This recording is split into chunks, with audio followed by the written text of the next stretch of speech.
Olá, meu amigo, minha amiga, seja muito bem-vindo a mais um programa Prova Final, programa realizado na TV Justiça em parceria com a rede LFG de ensino. Meu nome é Alessandro Spielborgs, minha matéria é Direito Tributário e estou no dia de hoje aqui para falar com vocês um pouquinho mais sobre dois institutos dos mais importantes que nós temos na nossa disciplina, que é o Instituto da Decadência e também o Instituto da Prescrição. Mas você sabe muito bem que para que a gente possa desenvolver todo esse conteúdo nesse programa, você deve lembrar como o nosso programa Prova Final ele é dividido. Nós temos exatamente 3 blocos para falar sobre decadência e prescrição. No primeiro bloco, justamente o tema do dia de hoje, então, onde eu vou fazer uma comparação entre esses dois grandes institutos, decadência versus prescrição, para que você não tenha mais nenhum tipo de dúvida quando se for comparado ou questionado para você sobre as diferenças ou até mesmo, eventualmente, semelhanças quanto à decadência e quanto à prescrição. No segundo bloco, então, a gente chega no Pergunte ao Professor, onde eu tenho a condição, então, de resolver todas as dúvidas que você tem encaminhado, que outros tantos telespectadores têm enviado, para que, então, eu possa resolver e acabar definitivamente com qualquer tipo de questionamento que tenha sobre decadência ou mesmo a respeito de prescrição. E no terceiro e último bloco, enfim, nós temos então o X da questão. X da questão para que então a gente tenha também condições de avaliar 2 testes, 2 questões especialmente identificadas para decadência e para prescrição, para que então efetivamente você tenha condições de verificar que tudo que eu falei durante todo esse programa, você tem total condição de responder ao final. Bom, meus amigos, minhas amigas, nosso programa só está começando, daqui a pouquinho eu volto justamente com o nosso tema do dia.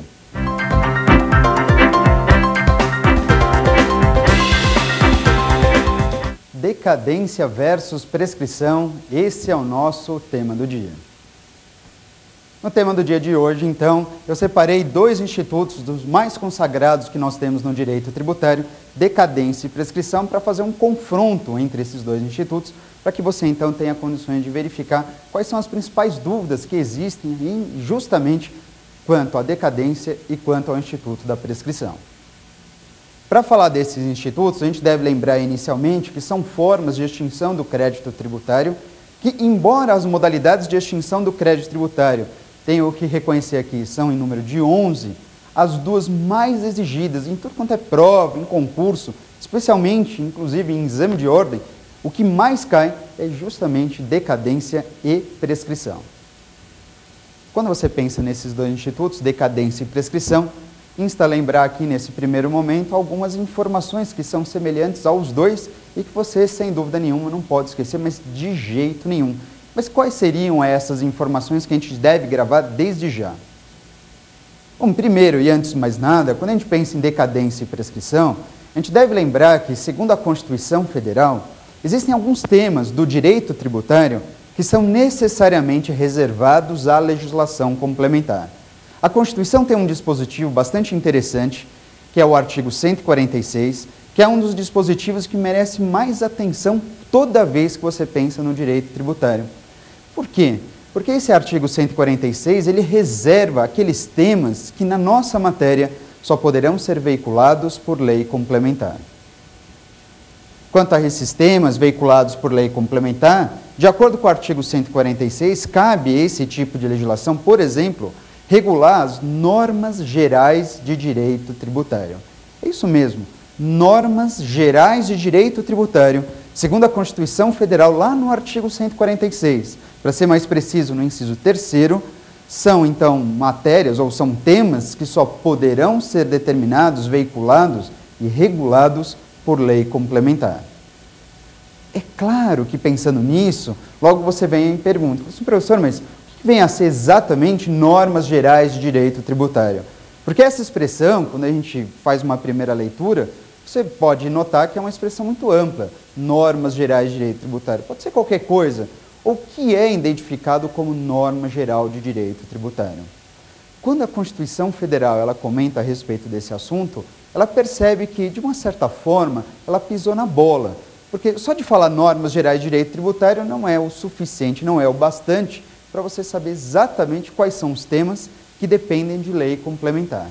Por isso mesmo, é que a própria Constituição, nesse inciso 3º, ela resolve dar alguns exemplos desses temas que são conhecidos como normas gerais de direito tributário.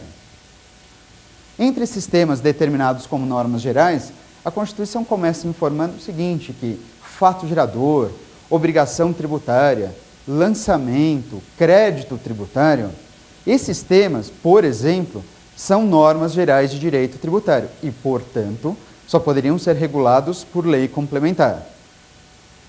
Além disso, é verdade, a própria Constituição, nessa mesma trilha, costuma indicar, então, também outras informações, como, olha, o conceito de tributo é algo que deve ser representado por lei complementar, a apresentação das espécies tributárias, num primeiro momento, depende de lei complementar para identificá-las, e entre as espécies tributárias, a Constituição Federal pede também para que seja identificado uma dessas espécies com um pouquinho mais de cautela. Que espécie é essa? A Constituição Federal, então, entre todas as espécies tributárias identificadas por lei complementar, quais são? Impostos, taxas e contribuições de melhoria, são as 3 espécies tributárias que a gente tem identificadas pela legislação complementar através do nosso Código Tributário Nacional. Entre essas 3 espécies tributárias, a Constituição é muito incisiva ao indicar, ao exigir que a lei complementar defina 3 características sobre uma dessas espécies. Professor, como assim? Entre essas espécies tributárias que são identificadas pelo CTN como representantes natos do conceito de tributo, ou seja, entre impostos, taxas e contribuições de melhoria, a Constituição exige que a lei complementar defina 3 características sobre uma dessas espécies. E qual dessas espécies tem características informadas ou necessariamente informadas por lei complementar? Você desconfia qual seja essa espécie tributária? Impostos. Sem dúvida nenhuma, os impostos, eles têm, em razão da Constituição Federal, lá no artigo 146, no inciso 3º, algumas características que só poderão ser veiculadas por lei complementar. Professor, e que características são essas? É o fato gerador, a base de cálculo e os contribuintes. Vou repetir para você. Fato gerador, base de cálculo e contribuintes de impostos, não importa qual seja o imposto, se federal, estadual ou municipal, mas fato gerador, base de cálculo e contribuintes de impostos só podem ser veiculados por lei complementar. Portanto, fique bem atento ao lembrar do seguinte, essas 3 características são reguladas por lei complementar? São, mas toda vez que você estiver se relacionando aqui com os impostos. Isso vale para impostos. Percebe? Isso não vale para taxas, contribuições de melhoria ou contribuições especiais, por exemplo. Fato gerador, base de cálculo e contribuintes dos impostos é que são temas que deverão ser regulados por lei complementar. Ficou claro? Portanto, esses são exemplos claros, na verdade, esses são exemplos claros de normas gerais de direito tributário e que, portanto, devem ser regulados por lei complementar. Acontece que, além desses exemplos, existem 2 outros que se encaixam exatamente no nosso tema do dia. O prazo para o fisco lançar e o prazo para a Fazenda Pública exigir judicialmente um crédito tributário, ou seja, decadência e prescrição, segundo a Constituição Federal, também são temas conhecidos como normas gerais de direito tributário e, portanto, se são assim determinados, devem ser regulados por lei. Isso não podia ser diferente. Mas devem ser regulados por que tipo de lei? Você está certo? Por lei complementar.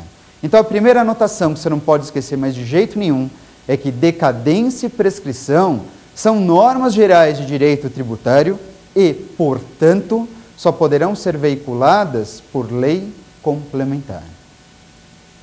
Gravou essa informação?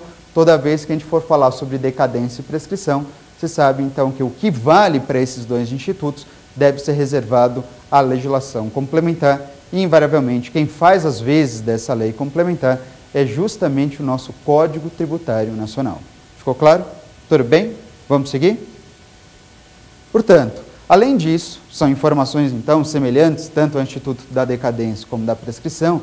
Vale lembrar aqui qual é o prazo que o fisco tem para lançar um tributo, qual é o prazo, qual é o período de tempo que o fisco possui, melhor, que a Fazenda Pública detém, para exigir judicialmente o pagamento de um crédito tributário.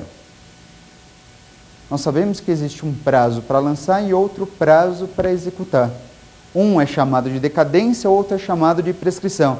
Mas, coincidentemente, tanto um como o outro, o prazo, o período é o mesmo. O período é de 5 anos. Portanto, meu amigo, minha amiga, não esqueça, deixa anotado aí bem claro, assim, no seu caderno, enfim, na sua anotação, na sua memória, que decadência e prescrição, primeiro, são temas regulados por lei complementar, e segundo, tanto a decadência, bem como a prescrição, têm o mesmo prazo. Esse prazo é de 5 anos.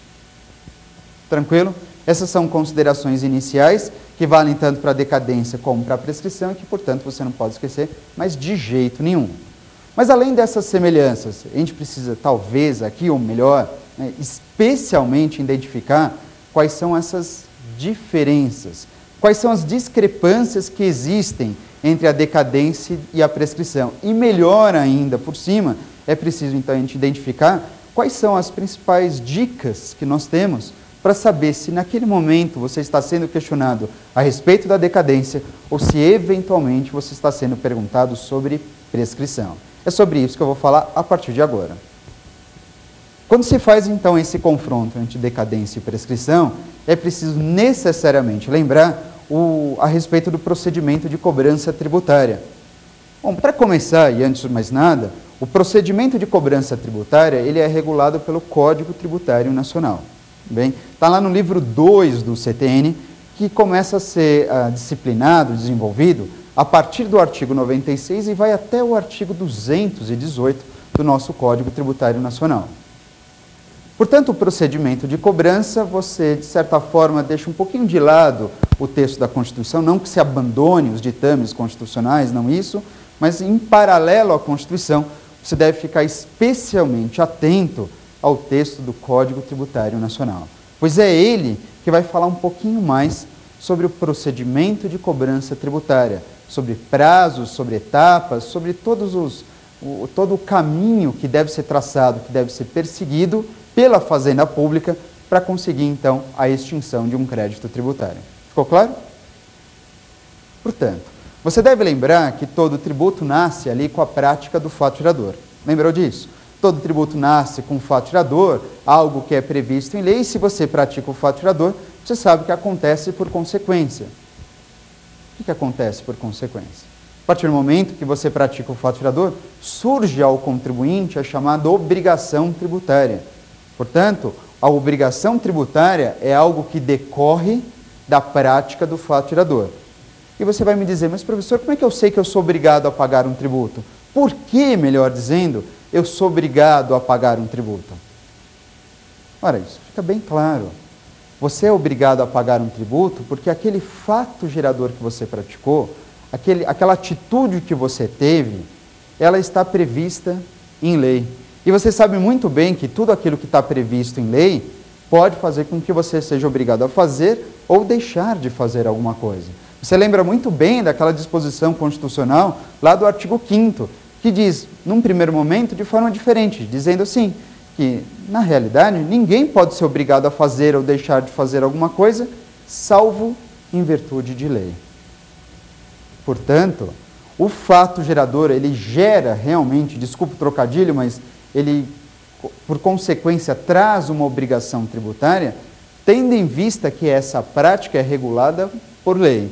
E a lei é suficiente para te obrigar a fazer ou deixar de fazer alguma coisa. Está tranquilo? A partir de então, surgindo a obrigação tributária, a autoridade administrativa, o fisco, a administração pública, deve realizar o lançamento, porque esse lançamento, essa atividade administrativa, é responsável por constituir o crédito tributário.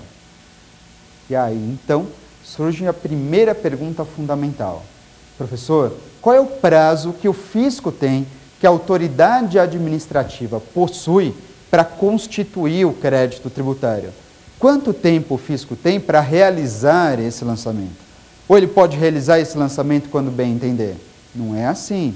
Existe prazo para que o crédito tributário seja constituído? Existe prazo para que então um tributo seja lançado e cobrado de você, e cobrado de mim, enfim, e cobrado do contribuinte? É claro que existe prazo. E esse prazo, segundo a legislação, é de 5 anos.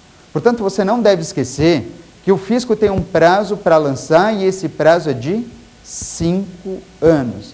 Mas sempre será de 5 anos esse prazo? Sem dúvida nenhuma, sempre de 5 anos.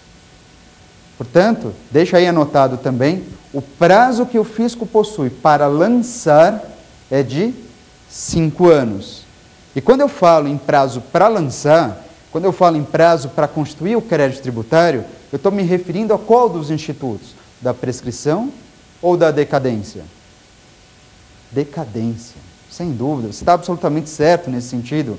O prazo que o fisco tem, o prazo quinquenal que o fisco tem para constituir o crédito tributário através da prática do lançamento é aquele que a gente identifica como um instituto da decadência. E esse prazo, naturalmente, ele comporta um período de 5 anos. Tranquilo? Bom, beleza, eu entendi até aqui, tá tudo bem. Agora, uma vez constituído o crédito tributário dentro desse prazo quinquenal, o que vai acontecer daí em diante? Bom, você recebeu o lançamento, você recebeu um carnê para pagar um determinado tributo, como por exemplo o IPTU, fácil de lembrar desse exemplo. Uma vez constituído o crédito, vai abrir um prazo para que esse crédito, para que essa dívida tributária seja recolhida, seja paga, seja liquidada. Qual é esse prazo que o contribuinte tem, que nós temos, para pagar esse tributo? Por regra, esse prazo é de 30 dias. A lei pode dispor de forma contrária. Lei municipal, lei estadual, lei federal, podem dar prazos diferentes, prazos maiores do que 30 dias, não tem problema nenhum. Mas se a legislação não dispuser nada nesse sentido, digo, se a legislação for silente quanto ao prazo que você tem para pagar um tributo, esse prazo será sempre e no mínimo de 30 dias. Tudo bem? Portanto, vencido esse prazo, o fisco aguarda e espera, mesmo ansiosamente, eu diria, pelo pagamento do tributo, o que comporta a extinção do crédito tributário. Só que, por outro lado, pode ser que você não concorde com essa exigência. Pode ser que você nem seja contribuinte daquele tributo, mas esse tributo foi cobrado de você. Pode ser que você seja contribuinte desse tributo, mas o valor que está sendo exigido é bem maior do que aquele que realmente é devido. Neste caso, dentro desse prazo de 30 dias que você tem para pagar um tributo, é possível, então, você buscar uma alternativa. É possível você pensar nessa situação e interpor um recurso administrativo. Portanto, quero deixar claro também que uma vez constituído o crédito tributário, você vai ter um prazo de 30 dias para pagar, se você concorda com essa exigência, ou então, dentro desse mesmo prazo, você tem, portanto, dentro desses 30 dias, você pode, caso não concorde com a cobrança, apresentar uma defesa administrativa. Tudo bem? Beleza, mas e aí? E aí é o seguinte, imagina que passa esse prazo de 30 dias, você não paga e sequer apresenta uma defesa administrativa. O fisco aguardava ansiosamente pelo pagamento. Mas quando, a partir do momento então que ele percebe que esse pagamento não foi realizado, então ele imagina o quê? Que se você não pagou o tributo é porque você não concorda e que você deve ter ingressado com uma impugnação administrativa, uma manifestação de inconformidade, enfim, um recurso administrativo. Mas se esse recurso não foi apresentado, o fisco, nessa situação, ele vai lembrar daquele velho ditado, que ele percebe então que passagem dos 30 dias, se você não pagou nem apresentou defesa, o fisco lembra daquele ditado de que quem cala, consente. Tudo bem, mas e daí? E daí o seguinte, uma vez então passado esse prazo de 30 dias, já que você não pagou nem apresentou defesa, o fisco vai entender que até aquele momento ele cobrou esse tributo por bem. E se mesmo assim você não pagou, a partir desse instante, abre o prazo para que a Fazenda Pública tenha sim condições de cobrar esse tributo. Mas aí não vai cobrar mais esse tributo por bem, vai cobrar esse tributo por mal. E o que significa dizer cobrar o tributo por mal? Significa dizer que, a partir desse instante, a Fazenda Pública tem condições de cobrar judicialmente esse crédito tributário. Porque até então estava sendo cobrado apenas na esfera administrativa. Mas se mesmo assim você não pagou, se o contribuinte não pagou, o responsável não adimpliu com a sua obrigação, a Fazenda Pública então se valerá de uma ação específica para essa situação. A Fazenda Pública tem condições de cobrar esse tributo através da propositura de uma ação de execução fiscal. E claro que então surge a pergunta: professor, quanto tempo a Fazenda Pública possui para exigir judicialmente um crédito tributário que deixou de ser pago no prazo adequado? Ora, a Fazenda Pública terá condições então de promover essa execução fiscal dentro de um prazo também de 5 anos, que é algo que você já havia anotado. Portanto, não esqueça, a Fazenda Pública ela tem condições de executar, de promover uma execução fiscal, desde que ela ofereça essa ação, desde que ela proponha essa ação, dentro de um prazo de 5 anos. Mas esses 5 anos serão contados exatamente da onde? O prazo que a Fazenda Pública tem para cobrar judicialmente esse crédito tributário, ele deve se iniciar a partir do instante que esse crédito tributário estiver constituído, ou melhor, estiver esse crédito tributário constituído de forma definitiva. Esse é o último ponto que eu chamo a atenção para você não esquecer de jeito nenhum, em que o prazo que a Fazenda tem para executar é um prazo de 5 anos, e esse prazo de 5 anos é identificado como o quê? Decadência ou prescrição? Aqui é prescrição. O prazo que a Fazenda tem para cobrar judicialmente um crédito tributário já não é mais Instituto da Decadência. Aqui a gente fala em prescrição. E esse prazo prescricional, esses 5 anos que a Fazenda tem para executar, serão contados a partir do momento que esse crédito tributário que deixou de ser pago estiver definitivamente constituído. Ou seja, a partir do momento que esse crédito tributário não puder mais ser modificado. E claro que para resolver essa situação e não surgir mais nenhum tipo de dúvida, fica então esse questionamento. Mas a partir de que instante esse crédito tributário é considerado constituído, mas constituído de forma definitiva? Ora, é simples. Lembra que você tem um prazo de 30 dias para pagar ou apresentar a defesa? Portanto, se você não paga nem apresenta a defesa, você tem 30 dias para fazer isso. Se você não paga e nem apresenta a defesa, um dia após o término desse prazo, ou seja, no 31º dia da data da constituição do crédito tributário, ele não só estará constituído, mas estará constituído também de forma definitiva. A partir então dessa definitividade, é que a Fazenda Pública tem 5 anos para promover a execução fiscal. Tudo bem? Só que, por outro lado, talvez você esteja perguntando, e não custa nada aqui lembrar: professor, mas e se dentro desses 30 dias que eu tinha para pagar o tributo, eu apresentei uma defesa administrativa, eu não fiquei inerte, eu fui lá e entrei com um recurso administrativo, interpus um recurso administrativo. Se eu entro com um recurso administrativo, eu não posso dizer que o crédito tributário é definitivo. Não mesmo. Mas se o crédito tributário não é definitivo, então nem começou a correr o prazo de prescrição. Não mesmo. Sequer se iniciou. Mas uma coisa é certa: num determinado instante, esse recurso administrativo, ele vai ter um resultado. Vai sair uma decisão dessa esfera administrativa. E essa decisão vai chegar num ponto que essa decisão ela vai ser irreformável. Portanto, eu digo para você, nesse momento, para a gente fechar esse nosso tema do dia, a partir do instante que você ingressa com um recurso administrativo, e esse recurso administrativo, ele tem uma decisão administrativa irreformável, na data da decisão administrativa irreformável, como que eu devo considerar o crédito tributário? Nesse caso, eu devo considerar que o crédito tributário encontra-se definitivamente constituído. E, portanto, se ele está definitivamente constituído, esse é um outro momento para se iniciar a contagem do prazo prescricional. Portanto, ficou claro? Fiz algumas considerações sobre decadência e prescrição. Os dois temas se assemelham quanto ao prazo, 5 anos, e também são regulados pela legislação complementar. Apenas não se esqueça que você é perguntado sobre decadência quando você está falando no prazo para lançar. E, por outro lado, você é perguntado sobre prescrição quando for questionado a respeito, então, do prazo que a Fazenda Pública tem para executar, para cobrar judicialmente um crédito tributário.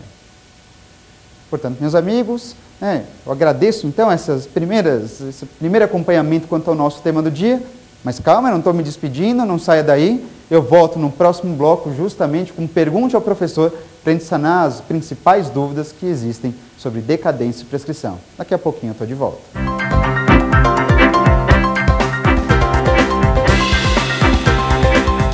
Voltamos, meus amigos, para o nosso segundo bloco, justamente o Pergunte ao Professor.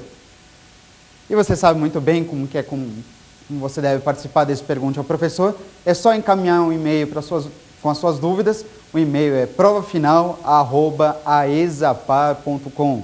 Estou ansiosamente esperando para suas dúvidas, para que elas possam se tornar, então, um próximo programa. Esse programa, especialmente, é dedicado para você, que encaminhou aquelas dúvidas a respeito de decadência e prescrição. Foram centenas de dúvidas e acabou criando justamente um programa, portanto, em homenagem a você que encaminhou. Bom, você sabe que, além disso, você pode também entrar em contato comigo através do Facebook, através do Twitter, fica à vontade, mas aqui para o nosso programa, não esqueça, provafinal@aesapar.com. Portanto, meus amigos, vamos começar, então, avaliando essas primeiras perguntas, as primeiras dúvidas, para que eu possa responder diretamente para você. Vamos lá. Professor, quando eu declaro ao fisco que tenho uma dívida, porém não pago o tributo devido, quanto tempo o fisco tem para cobrar de mim? Uma pergunta aqui encaminhada pelo nosso amigo Pietro. Muito obrigado, Pietro, pela sua participação. Uma pergunta referente à decadência ou prescrição. Na verdade, isso não se faz, né? Minha mãe sempre falou que nunca se responde uma pergunta com outra pergunta. Bom, vamos lá. A pergunta foi, a partir do momento que eu declaro um tributo e deixo de recolher esse tributo, quanto tempo o fisco tem para cobrar essa dívida de mim? Quanto tempo vou aproveitar para acrescentar, então, uma outra dúvida?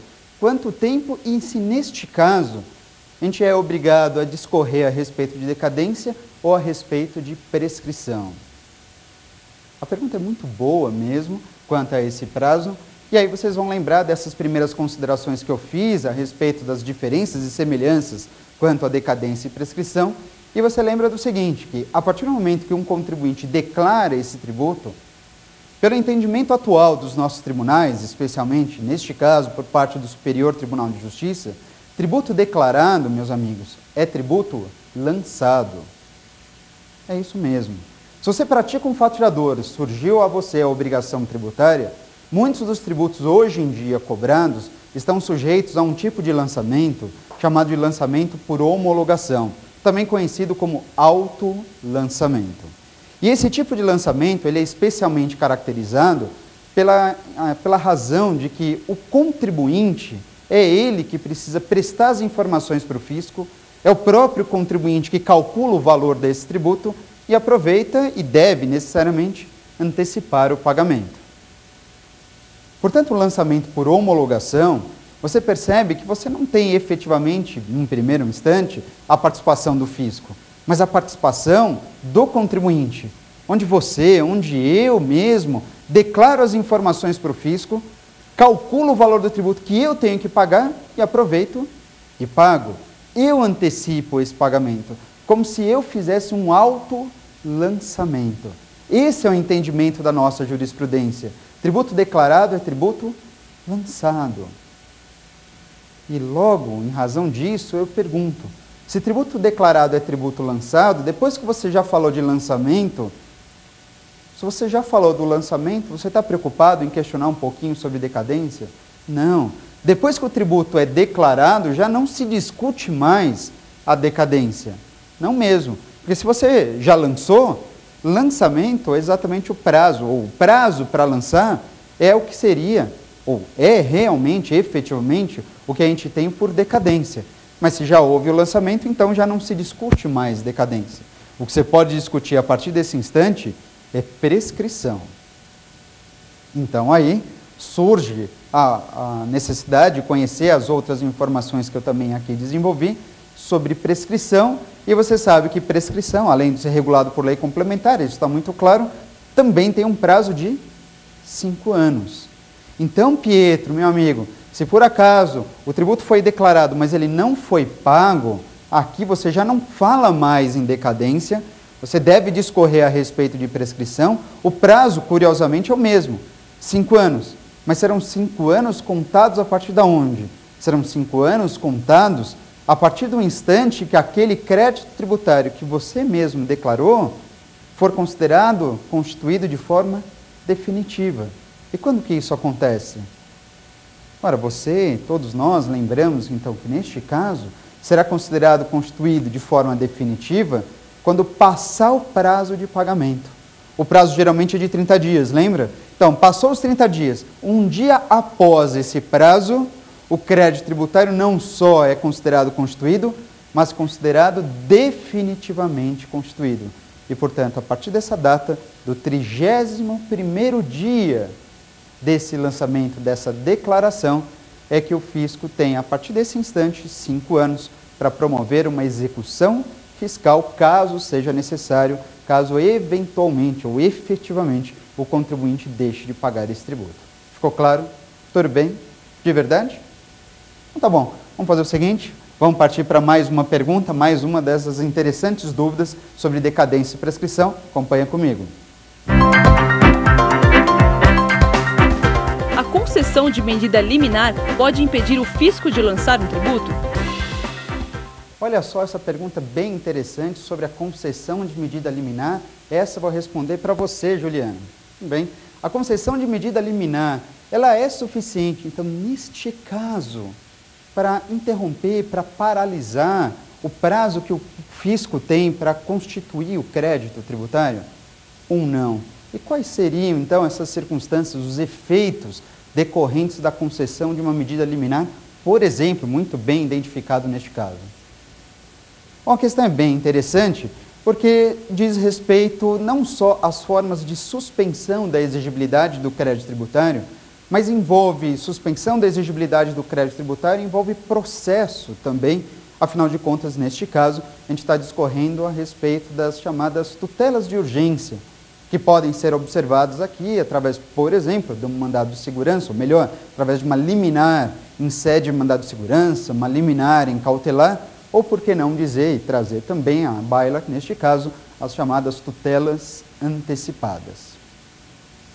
Medidas liminares, tutelas antecipadas, são modalidades de suspensão da exigibilidade do crédito tributário.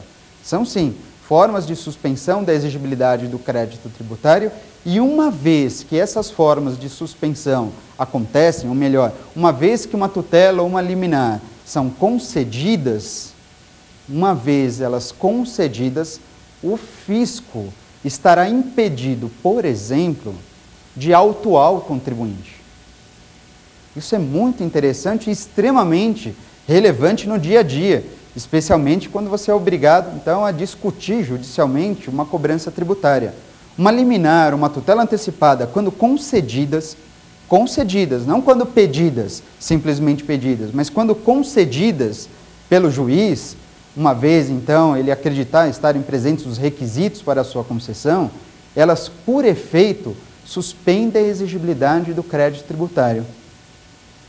E, segundo os nossos tribunais, por consequência, estará o fisco impedido de autuar o contribuinte.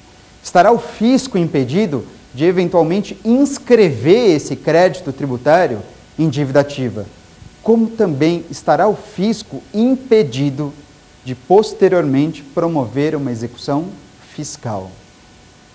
Agora, não esquece, essas medidas, elas vão impedir que o contribuinte seja multado, vão impedir que o contribuinte tenha o seu crédito inscrito em dívida ativa, vão impedir, enquanto vigentes, que a Fazenda Pública promova uma execução fiscal contra aquele contribuinte. Por outro lado, muito cuidado. E aí eu peço mesmo especial atenção para você. Essas medidas, embora elas impeçam a autuação, a inscrição ou mesmo a execução, faço a pergunta, elas impedem que um crédito tributário seja constituído? Essas medidas impedem que o fisco promova o lançamento para constituir o crédito? Não, cuidado. Essas medidas, elas impedem uma autuação, que você seja multado, mas essas medidas não são suficientes para, por exemplo, impedir que o fisco promova o lançamento. Afinal de contas, você não pode esquecer que o lançamento ele é imprescindível para constituir o crédito tributário, sob pena da administração pública incorrer na chamada decadência. Portanto, ficou claro? Bem, liminar e tutela antecipada são importantes para impedir uma autuação, uma inscrição, uma execução, mas não serão suficientes para, eventualmente, impedir o lançamento ou a constituição do crédito tributário. Ficou claro? De verdade? Vamos partir para mais uma pergunta, então? Vamos lá. A inscrição em dívida ativa é causa de suspensão do prazo prescricional? Olha só, uma pergunta bem específica, uma pergunta realizada pelo meu amigo William, que está aqui na minha frente, me acompanhando certamente no televisor, a respeito da inscrição em dívida ativa. Bom, a inscrição em dívida ativa, ela tem a possibilidade, o ato de inscrição em dívida ativa, tem a possibilidade de suspender o curso do prazo prescricional? Pergunta muito interessante, inclusive. Bom, para falar a respeito disso, não esqueça do seguinte, que o tema, o instituto da prescrição, ele admite ser suspenso. Melhor, o curso do prazo prescricional, ele pode ser suspenso mesmo. Embora não tenha nenhuma definição clara, alguma indicação precisa no Código Tributário Nacional sobre isso, a jurisprudência, ela não tem dúvida nenhuma que ao suspender a exigibilidade do crédito tributário, por exemplo, você estará suspendendo o curso do prazo prescricional. Bem, o CTN dispõe, na verdade, sobre suspensão da exigibilidade. Não fala sobre suspensão do curso da prescrição, mas o STJ reconhece que isso é possível. Só que a pergunta é, mas escuta, e a inscrição, o ato de inscrição em dívida ativa, ele não suspende o curso do prazo prescricional? Porque neste caso há disposição legal sobre a matéria. Certamente aqui o nosso colega lembrou do seguinte, que lá numa lei, na Lei 6.830 de 1980, que é a Lei de Execuções Fiscais, lá no seu artigo 2º, parágrafo 3º, a disposição legal é muito clara que, a partir do momento que o crédito tributário tem realizado a sua inscrição em dívida ativa, na data desse ato de inscrição em dívida ativa, o prazo prescricional deve ser suspenso por até 180 dias. Professor, então, peraí. Então quer dizer que a inscrição em dívida ativa suspende o curso do prazo prescricional, porque está lá previsto na Lei 6.830 de 1980. Então vale, existe isso. Ou não? Não. Como não?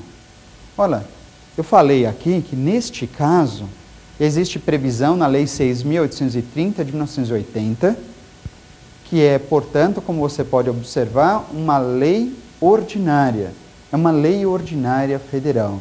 Eu havia anteriormente comentado para você que tanto a decadência como a prescrição são institutos, são temas considerados como normas gerais de direito tributário e, portanto, reservados à lei complementar. O que eu quero, então, dizer com tudo isso é que, apesar da Lei 6.830 deixar bem claro que o ato de inscrição em dívida ativa é suficiente para suspender o curso do processo da contagem de prescrição por até 180 dias, apesar de haver disposição legal nesse sentido, essa disposição não vale em matéria tributária. E não vale por quê? Não vale porque prescrição é um tema que só pode ser regulado por lei complementar. Não haveria, então, a possibilidade, não se admite que uma lei ordinária venha a tratar de um assunto que, segundo a Constituição Federal, só poderia ser regulado por lei complementar.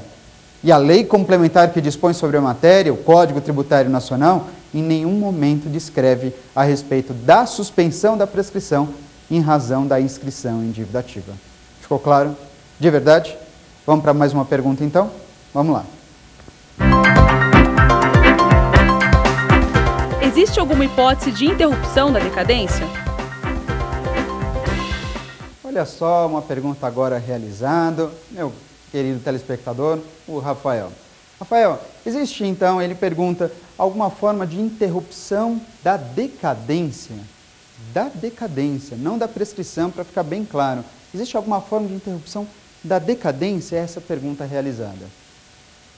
Olha só, Rafael, é o seguinte, você deve lembrar, e certamente se fez a pergunta, é porque você se recordou, que uma das grandes diferenças também existentes entre decadência e prescrição é que, a rigor, segundo o CTN, o prazo prescricional, ele admite causas de interrupção.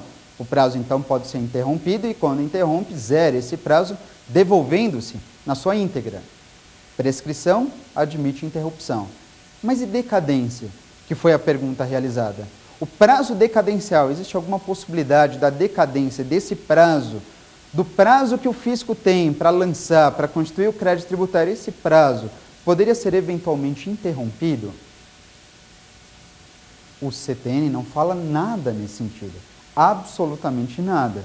Bem, ele, a rigor, não admite causa de interrupção, não admite, da mesma forma, pelo menos, que fez quanto ao Instituto da Prescrição.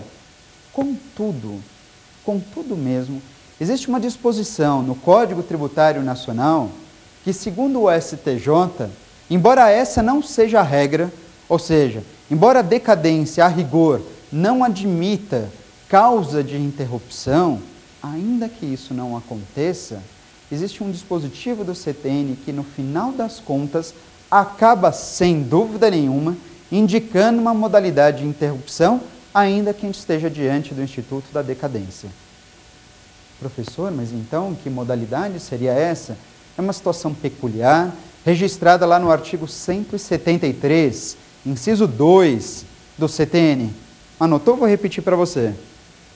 Artigo 173, inciso 2 do CTN, embora ele não use em nenhum momento exatamente a expressão interrupção da decadência, você tem decisões por parte do nosso Superior Tribunal de Justiça dizendo sim, esse é um caso, ainda que excepcional, de interrupção do curso do prazo decadencial. Quando então você tem um lançamento que é cancelado na esfera administrativa. Um lançamento que é cancelado, que é reformado na esfera administrativa, na data dessa decisão que reformou o lançamento, ou melhor, da data dessa decisão que reformou, que anulou esse lançamento, dizendo, ó, esse lançamento da forma como ele foi realizado está inadequado.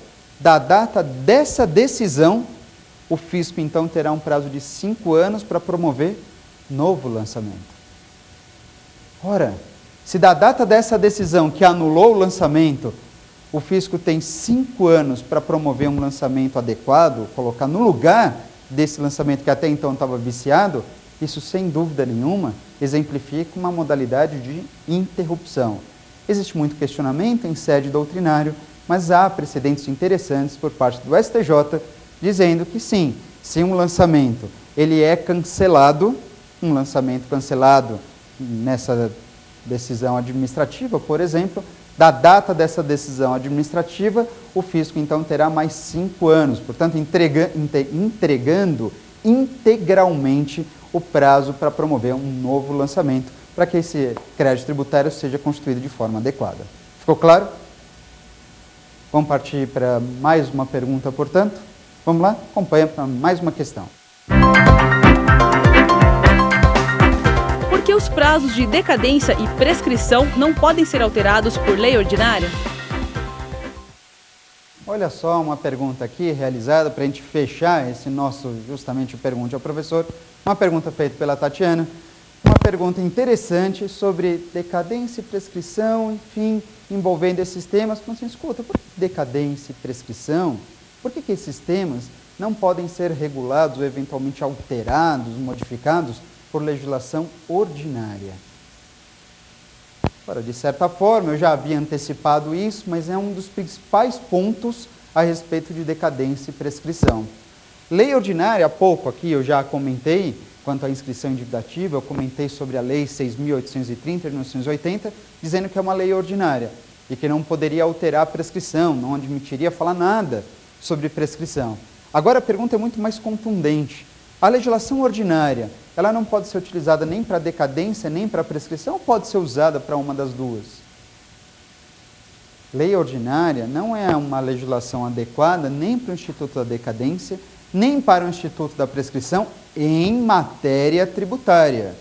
Portanto, eu estou sendo bem claro e contundente ao afirmar, isso que eu desenvolvo aqui só diz respeito à decadência e prescrição em direito tributário, em matéria tributária, portanto.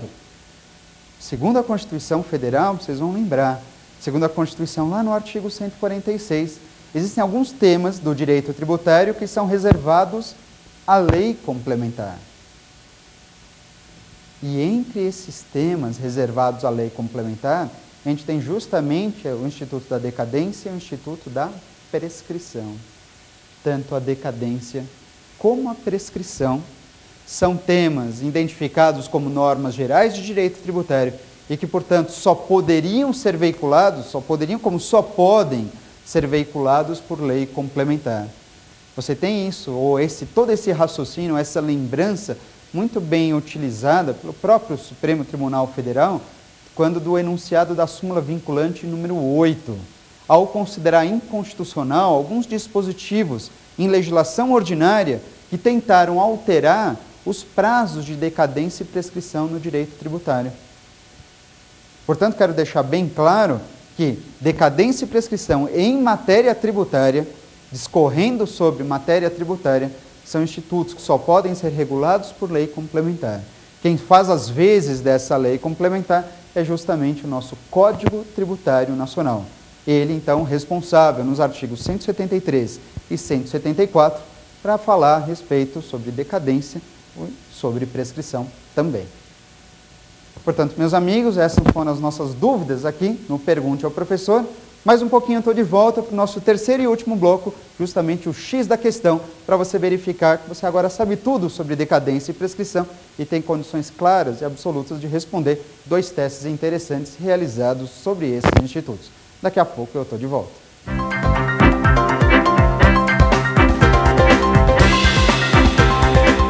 Voltamos, meus amigos, para o nosso terceiro e último bloco, justamente o X da questão. Você sabe muito bem, exatamente agora, nesse momento, eu vou avaliar 2 questões interessantes, versando sobre decadência e prescrição, para você verificar que você tem condições absolutas de responder qualquer tema sobre esses institutos a partir desse instante. Portanto, sem mais delongas, vamos partir para a nossa primeira questão. Vamos lá. Primeira questão diz assim, olha, nos termos do Código Tributário Nacional, a ação para a cobrança do crédito tributário prescreve em 5 anos, contados, letra A, do respectivo vencimento nos termos da legislação tributária, letra B, da data da sua constituição definitiva, letra C, do primeiro dia do exercício seguinte àquele em que o lançamento poderia ter sido efetuado, ou letra D, da data em que se tornar definitiva a decisão que houver anulado por vício formal o lançamento anteriormente efetuado. Bom, e aí? Uma pergunta bem objetiva a respeito do curso do prazo de prescrição, na verdade sobre o início do prazo prescricional. E eu havia comentado com vocês aqui que para começar, ou para contar a prescrição, é importante um ponto fundamental. É importante a gente verificar que o crédito tributário esteja constituído. Melhor dizendo, para se contar, para ter início a contagem da prescrição, não basta que o crédito tributário esteja simplesmente constituído. É preciso que esse crédito tributário encontre-se constituído, sim, mas de forma definitiva. Portanto, para responder essa questão, você precisa verificar qual das alternativas fala não só sobre uma ou outra forma de contar a prescrição, mas sobre aquele ponto que, segundo o CTN, identifica o início do curso do prazo prescricional.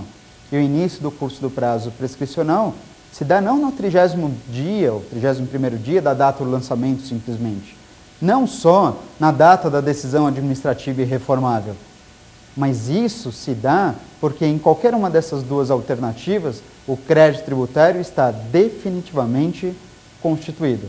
Basta buscar a alternativa correspondente a essa informação. E qual seria essa alternativa? Verificando no teste, portanto, a alternativa correta para essa primeira questão, a alternativa B de bola, quando o crédito tributário prescreve em 5 anos contados da data da sua constituição definitiva. Portanto, meus amigos, não tem erro nenhum para a alternativa, para essa primeira questão. A alternativa correta, a letra B de bola. Perfeito? Ficou claro? Vamos partir para o nosso segundo teste, então? Vem comigo. Olha só, o segundo teste diz assim: com relação ao lançamento e crédito tributário, indique a alternativa correta também. É a correta que a gente deve buscar. Letra A. A concessão de tutela antecipada antes da constituição do crédito tributário impede a prática do lançamento. Letra B. A partir do fato gerador, a administração pública tem 5 anos para inscrever o crédito em dívida ativa e promover a execução fiscal. Letra C. O prazo para se constituir o crédito tributário, a rigor, é de 5 anos, contados do primeiro dia do exercício seguinte, aquele em que o lançamento deveria ter sido efetuado. E letra C. Não existe causa de suspensão do curso do prazo decadencial, nem do prescricional. E aí? O que vocês acharam, então, desse teste? Um teste objetivo também, só que o seu caput desse teste, ele diz o seguinte: olha, eu vou fazer uma afirmativa sobre lançamento e crédito.